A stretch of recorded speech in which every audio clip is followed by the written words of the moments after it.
Handicapper Steve here, handicapping the racing from Tampa Bay Downs here on opening day. It's Wednesday, the 22nd of November, 2023. Gonna look at the ninth race from Tampa, but before I get on to that, remember to please follow me on Twitter at HorseRacingKid5 for more selections for race courses around the world, and I mean around the world.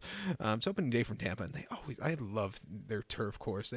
I think it's out of all the wintertime meets, I think they're the most underrated. I think, it's just, you just see some good horses in some of these turf races show up here. Even the 3-year-old dirt races, they show up well, but the turf racing especially, you see some of these horses come out of these main special weights or these lounge races in mid-February come out to be some good horses. So it's just it's always been my favorite course to handicap, it's just I like it. But hopefully this winter I could get to Tampa. I had the book the trip booked for at the end of March this past winter, and I had to cancel 2 weeks before because something came up here. But the plan was Yankees spring training on Thursday, Tampa Bay Downs Friday, come home Saturday morning, or something like that. Friday, Saturday, Sunday, a weekend trip. But like I said, I had to cancel. Life got in the way. Nothing bad, but it was one of those things. I had to be home. But hopefully this winter, I could do that spring training in Tampa Bay Downs on a weekend.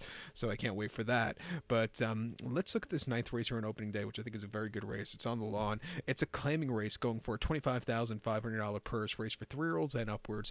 We have it's for horses going for a claim price $16,000 here. We have a field of 14 horses enter, 13 horses in MTO, 14 is an AE, so 12 will head 1,700 meters or mile 16th on the Tampa Bay turf course. My top selection, I'm going to go with the 2-horse Kygo. I'm going to go 2-3-10-4 in the superfecta. 2-3-10-4 super, top selection 2-horse Kygo, 5-year-old horse here. Elizabeth Doble's trains, gets Morelos up in the saddle. The horse's most recent outing came 17th of September at Goldstrom on the Tapeta. Mile 70 and off 6-2 claimer, facing some tough horses. He finished 5th by 12.5 lengths that day. The winner took off clear. He didn't get out of the gate so clearly. It was behind the A-ball. He passed towering foes. What can he do? He has to get out of the gate. He is getting serious class relief from some of his most recent races, all the way down to a claiming 16. Has some farther pace if he wants to use it, but I think there's going to be enough pace for him to close up into. I think he could get the trip to win with some serious class relief. Like I said, he's run races fast enough to win.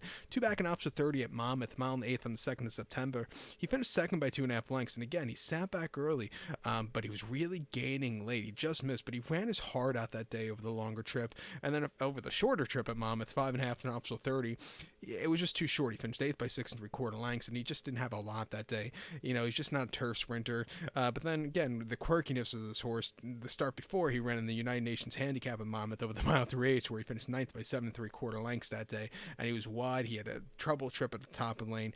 He was just facing tough horses. It wasn't the world's toughest U1 either, but it was still tough horses there. And then off the bench over the mile 16th and option 30, he finished 4th by 4.75 lengths that day. A little bit wide. He needs something more, but he got down the race course well.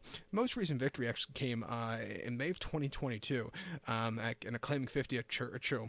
Over the mile and 8th, winning by 1.75 lengths, or 3.25 lengths, excuse me, a little bit wide, but he really got the trip well.